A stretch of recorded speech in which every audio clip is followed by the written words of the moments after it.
ओम शांति। धन में बरकत करने के लिए धनतेरस के दिन अपने घर में इस विधि को जरूर अपनाएं।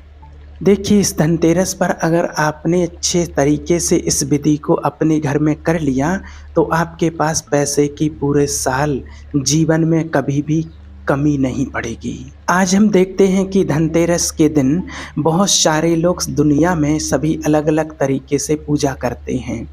धनतेरस को बहुत महान माना जाता है। कहते हैं इस दिन हमें कोई ना कोई नई वस्तु लेना चाहिए। कोई नए बर्तन खरीद करके लाते हैं, कोई सोना लाते हैं, कोई चांदी लाते हैं, कोई गाड़ियाँ लाते हैं, कुछ ना कुछ नई चीज़ खरीद करके घर में लाते हैं। बहुत सारे लोग सिक्के खरीदते हैं सोने के, बहुत सारे लोग चांदी के सिक्के खरीदते हैं। ये आप सभी ने भी शायद खरीदे होंगे और देखा होगा। कुछ लोग बर्तन खरीदते हैं। तो आज वास्तव में आप देखिए कि आप जो भी कर रहे हैं क्या उसमें बरकत हो रही है, आपके धन में बरकत हो रही है। ये तो आप हर साल करते हैं और करते आए हैं और करते रहते हैं लोग। आपने जब से अपना जीवन में आप देख रहे हैं, दिवाली आती है तो हर दिवाली पर आप ये सब कुछ करते हैं, अपने धन की पूजा करते हैं। कोई सोने का सिक्का, कोई चांदी का सिक्का, कोई बर्तन, जिसकी जैसी कैपेसिटी होती है उसके अनुसार व्यक्ति कुछ ना कुछ खरीद करके लाते हैं और फिर उसकी पूजा अपने घर में करते हैं। हर साल करते हैं, लेकिन उसके बाद आप खुद बताइए, क्या आपके घर में धन की बरकत हो रही है? फिर भी धन की कमी लगी रहती है, कुछ ना कुछ कमियां घर में लगी रहती हैं। तो आखिर हम सब कुछ कर रहे हैं। लोग कहते हैं कि धनतेरस पर ऐसा कहने से धन में बरकत होती है, धन की बरसात होती है, धन की कमी नहीं होती है। लेकिन ये तो आप सब कुछ कर रहे हैं, उसके बाद भी आपके घर में धन की बरकत नहीं हो रही है, तो कहीं ना कहीं अभी कमी है। आप वो काम नहीं कर पा रहे हैं जो वास्तविक है, कि जिससे आपके जीवन में, आपके घर में धन की बरकत हो और आपको धन की कमी ना पड़े। तो वो वास्तविक सच्ची विधि और सही विधि क्या है? कई लोग तो ये कहते हैं कि धनतेरस के दिन अगर आप ये सब चीज़ें खरीदते हैं तो बहुत शुभ माना जाता है। लेकिन आपको आज ध्यान रखना है कि धनतेरस के दिन सबसे पहले तो हमें अपने घर की बहुत अच्छे तरीके से शुद्धि करनी है। सबसे पहले मुझे वो कार्य करना है जो किसी ने भी नहीं किया है। मुझे सबसे पहले तो क्या कहना है, भगवान के लिए कुछ लाना है। जैसे आपके घर बाबा का कमरा है तो आप बाबा के लिए कुछ लाएं, आप पूजा के बर्तन लेकर के आएँ, या फिर आप लड्डू गोपाल की मूर्ति आपके घर में है, लड्डू गोपाल जी आपके पास हैं, तो उनके लिए भोग के बर्तन लेकर के आएँ, उनके लिए उनके वस्त्र लेकर के आएँ, उनके लिए कुछ ना कुछ लेकर के आएँ। हम अपने घर के लिए तो हम बर्तन ले आते हैं, अपने लिए वस्त्र ले आते हैं और भी बहुत सारा सामान कुछ ना कुछ लेकर के आते हैं। लेकिन इस धनतेरस पर आप ये सोचें कि मुझे सबसे पहले मुझे भगवान के लिए लाना है। जो भी लाना है भगवान के लिए लाना है। जो भी मैं कर रहा हूँ भगवान के लिए कर रहा हूँ। अगर आपके पास भोग के बर्तन नहीं हैं तो पूरे बर्तन भोग के लाने हैं। तो जब आप ऐसी ऐसी चीज़ें करेंगे तो भगवान भी खुश होते हैं और उसके साथ साथ आपके धन में दुआएं भी मिक्स कर देते हैं। तो हम धन की पूजा करते हैं, इस बात का विशेष अटेंशन देना। हर धनतेरस पर हर वर्ष लोग धनतेरस के दिन, दीपावली के दिन धन की पूजा करते हैं। कोई ना कोई नई चीज़ लेकर के आते हैं, उसकी पूजा करते हैं। आप धन की पूजा करते हैं, पैसे की पूजा करते हैं। उसके बाद आपको विशेष अटेंशन रखना है कि वो धन आपको कहाँ खर्च करना है। और अगर यही विधि आपने सही तरीके से सीख लिया तो आपके जीवन में पैसे की कभी कमी नहीं आएगी। होता क्या है, धन की हम धनतेरस के दिन पूजा करते हैं, दीपावली के दिन पूजा करते हैं, उसके बाद पर उस धन को गलत तरीके से यूज़ करते हैं, गलत जगह पर लगाते हैं। आप शराब पीने में उस धन को लगा रहे हैं, आप मांस मदिरा का सेवन कर रहे हैं, उसमें आप धन खर्च कर रहे हैं, किसी जीव की हत्या कर रहे हैं, मांस खा रहे हैं, पका रहे हैं, पकवा रहे हैं अपने धन से। आप सोचिए कि जिस धन की पूजा की आपने और उसी धन को फिर आप ऐसी गंदी चीज़ों में आप लगा रहे हैं। कई लोग वैश्यालय में जाकर के धन लगाते हैं, तो एक लक्ष्मी मानते हैं आप उस धन को, और उस लक्ष्मी को ले जा कर के आप वेश्यालय में, मांस मदिरा में, उल्टी सीधी चीज़ों में, गलत चीज़ों में आप उसको लगा रहे हैं। और अधिकतर क्या होता है कि कह लो दीपावली पर जुआ खेलते हैं बहुत ज़्यादा।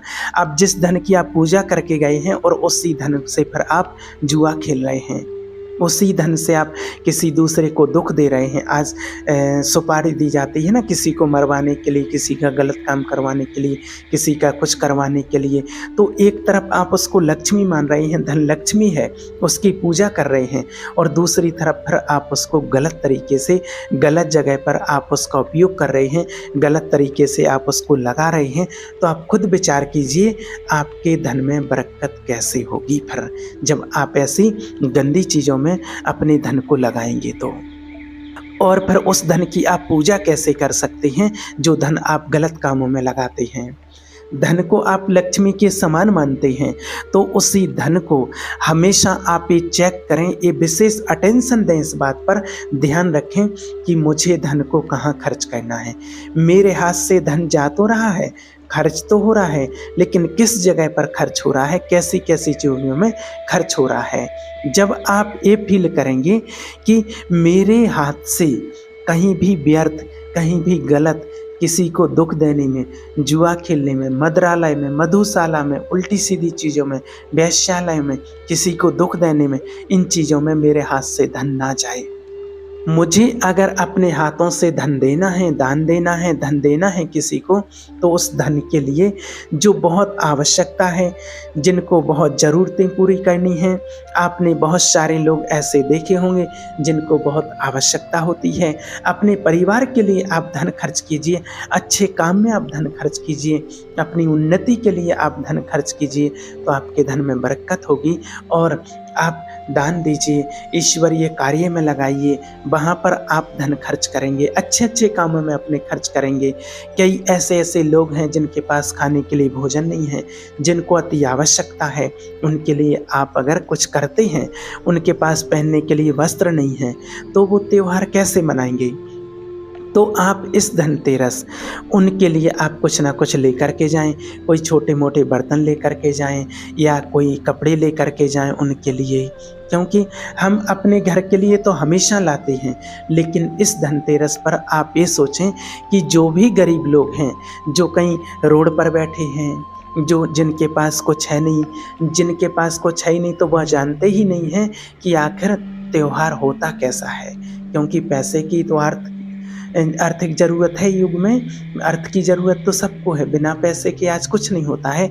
तो वो बेचारे जानते ही नहीं हैं कि त्यौहार होता कैसा है। लेकिन जब आप उनके लिए कुछ मदद कर देते हैं, भगवान ने आपको इतना सक्षम बनाया है कि आप ज़रूरतमंद की अगर मदद कर सकते हैं, तो आप उनके घर में भी इस धनतेरस पर त्यौहार मनवा दीजिए। आप उनके लिए भले छोटे से बर्तन ही दें, एक छोटी सी थाली, छोटी चम्मच, एक गिलास, एक कटोरी, उन्हें देकर आना है दान में। या फिर कोई आप उनके लिए छोटे छोटे, उनके बच्चों के लिए, छोटे बच्चे उनके लिए कपड़े लेकर के जाएं। तो जब आप उनको ऐसी चीज़ें दे कर के आएंगे, तो उनके चेहरे पर जो मुस्कान होगी, और उस मुस्कान की इतनी दुआएं मिलेंगी आपको कि जिसकी कोई कीमत अदा नहीं कर सकते हैं। ये दुआएं वहाँ काम में आती हैं जहाँ सारे धन दौलत, प्रॉपर्टी और हमारा संबंध संपर्क सब कुछ साथ छोड़ करके चले जाते हैं। सगे संबंधी कोई साथ नहीं दे पाता है, धन दौलत, डॉक्टर, दवाई, कोई चीज़ें काम में नहीं आती हैं। वहाँ पर ये दुआएं काम में आती हैं जो इसकी कोई कीमत अदा नहीं की जा सकती है। वो दुआएं उनके दिल से निकलती हैं कि भगवान इनका भला हो, इनके परिवार का भला हो। आज इनकी वजह से हमारे घर में रोशनी हुई है, आज हम भी अपने बच्चे, अपने परिवार वालों के साथ त्यौहार मना पा रहे हैं, आज हम अपने घर में भी इनकी वजह से लक्ष्मी जी का पूजन कर पा रहे हैं, आज इनकी वजह से हम अपने घर में दीपक जगा पा रहे हैं। तो आप सोचिए कि उनकी जो दिल से दुआएं निकलती हैं, वो दुआएं कितनी महत्वपूर्ण होती हैं, कितनी कीमती होती हैं कि उन दुआओं की कभी हम कीमत चुका नहीं सकते हैं, अदा नहीं कर सकते हैं। तो धनतेरस पर हमें विशेष ये ध्यान रखना है कि मैं अपने लिए भले एक चीज़ कम खरीद लो, अपने परिवार के लिए कोई एक चीज़ कम ले लो, लेकिन उन ज़रूरतमंद जो गरीब लोग हैं उनके लिए ज़रूर हमें उनके हाथों में ज़रूर कुछ ना कुछ हमें दे कर के जाना है। क्योंकि आपने देखा होगा कई हाथों में जब उनको कोई देने के लिए आता है तो कोई हाथों में भोजन लेते हैं, कोई ऐसे लोग होते हैं जो अखबार पर पेपर पर भोजन ले लेते हैं और कुछ लोग ऐसे ही खा लेते हैं। अब आप भी विचार कीजिए, क्या आप कभी हम लोग कभी अखबार में भोजन करते हैं? क्या हाथ में रख कर कैसे करते हैं? नहीं। हम घर में स्पेशल बर्तन रखते हैं भोजन करने के लिए और कई बार तो बहुत महंगे-महंगे बर्तन भी लाते हैं। लेकिन आप सोचिए, जब आप उन लोगों के लिए बर्तन दे कर के आएँगे, जो लोग फुटपाथ पर बैठ कर के और अपने हाथों में ऐसे ही भोजन खा लेते हैं या अखबार पर पेपर पर रख कर के भोजन खा लेते हैं, जब आप उनके लिए जब दे कर के आएँगे निस्वार्थ भाव से, तो जितनी बार वो भोजन करेंगे, जब उनको कोई देने के लिए आएगा तो उनको लगेगा हमारे पास भी बर्तन है, और जितनी बार वो भोजन करेंगे उतनी बार वो आपके बर्तन को देख-देख कर के और आपको जितनी बार भोजन करेंगे उतनी बार दिल से दुआएँ देंगे कि आज उनकी वजह से हम इस थाली में भोजन कर पा रहे हैं। तो आप इस प्रकार से निस्वार्थ भाव से सेवा करें। आप और किसी को ना देखें कि कोई और करेगा तो हम करेंगे, नहीं। मुझे किसी से मदद की ज़रूरत नहीं है, लेकिन जो धन मैंने अपने घर में इस चीज़ के लिए लाना था, वही धन थोड़ा सा बचा करके मैंने उन ज़रूरतमंदों की मदद के लिए दे दिया है। तो ये होगा सच्चा आपका धनतेरस। क्योंकि धनतेरस पर कुछ ना कुछ खरीदारी तो करते हैं, लेकिन हमें खरीदारी वो करनी है जो दान के अकॉर्डिंग हो, और वही दान आपका पुण्य बन जाता है। दान तो देखो बहुत प्रकार का दिया है, लेकिन आप इस धनतेरस पर इस तरीके से जो आपको बताया है ऐसा दान करके देखें। अगर आपने एक बार ये दान कर दिया तो आप हमेशा याद रखेंगे कि मेरी वजह से आज मेरे लिए भगवान ने मुझे इतना काबिल बनाया, भगवान ने मुझे इतना सक्षम बनाया है। ये तो ईश्वर की कृपा है मेरे ऊपर, भगवान का दिया हुआ सब कुछ है कि मैं उन आत्माओं के घर में भी त्योहार मनवाने के लिए कुछ चीज़ें दे पाया। अगर आप जैसे मान लीजिए कोई बर्तन बड़े नहीं दे सकते, तो आप उनको छोटे-मोटे कोई वस्त्र दे सकते हैं। जितनी आपके पास कैपेसिटी है, आप अपनी क्षमता के अनुसार, अगर आप वस्त्र भी नहीं दे सकते हैं और आपके मन में है कि मुझे उन्हें कुछ ना कुछ देना तो ज़रूर है, इस त्योहार पर, इस दिवाली पर, इस धनतेरस पर देना तो ज़रूर है, तो ये धनतेरस पर उनके लिए कोई ऐसी सौगात दें कि भले छोटी हो, सस्ती हो, लेकिन उनके अंदर से दुआएँ मिलती हैं, वो आपको दुआएँ निकलने वाली हैं। क्योंकि हम कुछ ना कुछ तो खरीदते ही हैं, मार्केट में जाते हैं कुछ ना कुछ खरीदने के लिए स्पेशल, तो वो भी लोग सोचते हैं कि हमारे पास आएंगे, और जब आप उनके पास जाएं और आप उनसे प्यार से आशीर्वाद लें और उनका मुँह मीठा कराएं और उनको कुछ ना कुछ गिफ्ट दे करके। लेकिन आपको एक और विशेष ध्यान रखना है कि आप जो भी दान दें, छोटा बड़ा कुछ भी दें, तो आप सभ्यता के साथ करें, थोड़ा सा सभ्यता के साथ करें। जो भी दान करें अच्छे से करें, क्योंकि बहुत सारे लोग ऐसे भी होते हैं जो दान को मिसयूज करते हैं। आप जो दे कर के जाते हैं, वो कई लोग ऐसे होते हैं कि उस दान से जो आप दे कर के आए हैं वो बेच देते हैं। आप पैसे दे कर के आते हैं तो उस पैसे का भी वो लोग गलत उपयोग कर लेते हैं। तो ऐसा ना करें आप, और ऐसी चीज़ आप दें कि आप वो व्यक्ति किसी को बेच ना पाए। अगर आप सोच रहे हैं कि मेरे पास इतना पैसा नहीं है, इतना धन नहीं है जो मैं किसी को कुछ दे पाऊँ या किसी को मिठाई खिला पाऊँ, तो कोई बात नहीं, आप फ्रूट ले जाएं, और आप फ्रूट ले जाते हैं और अगर उसका एक एक पीस भी आप बड़े प्यार से, भावना से उन लोगों के लिए खिला देते हैं, तो यही मानी जाएगी आपकी सच्ची दिवाली और ये धनतेरस।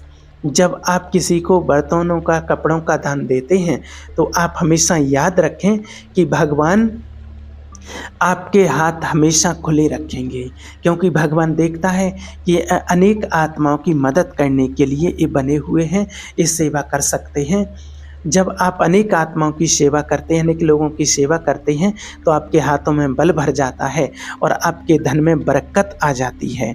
तो आप जो संकल्प रचते हैं कि मुझे इन आत्माओं की मदद करनी है, तो भगवान भी आपके मददगार बन जाते हैं और वो भी आपकी मदद के लिए हमेशा तैयार रहते हैं कि इस बच्चे का संकल्प भी मुझे पूरा करना है। तो क्यों ना हम भी हमेशा महादानी बने। हमें दानी नहीं महादानी बनना है और हमें साथ साथ में ये ध्यान रखना है कि दान में हमेशा निस्वार्थ भावना हो। अगर हम कोई भी दान कर रहे हैं, किसी भी जगह पर दान कर रहे हैं, लेकिन उसमें किसी भी प्रकार का दिखावा ना हो, कोई स्वार्थ ना हो और हमें ये अपेक्षा ना हो कि हम इतना दान करेंगे तो इसके बदले में हमें ये मिलेगा। ये अपेक्षा आपकी कभी नहीं होना चाहिए। निस्वार्थ भाव से आपका दान होना चाहिए, नहीं तो वो दान आपका निस्वार्थ और सच्चा दान नहीं होगा। दान वही सफल होता है जिसमें निस्वार्थ भावना होती है, जिसमें हमेशा एक अपनेपन की भावना होती है, एक मदद और सहयोग की भावना होती है। तो इस धनतेरस पर आप इस विधि को ज़रूर अपनाएं और अपने जीवन में ढेर सारी खुशियां लाएं, क्योंकि यही खुशियां आपके जीवन का सुरक्षा कवच बन जाएंगी। तो इस बार इस दीपावली पर, इस धनतेरस पर इस विधि को आप अपने घर में ज़रूर अपनाएं। इस बात का विशेष ध्यान रखें। ओम शांति।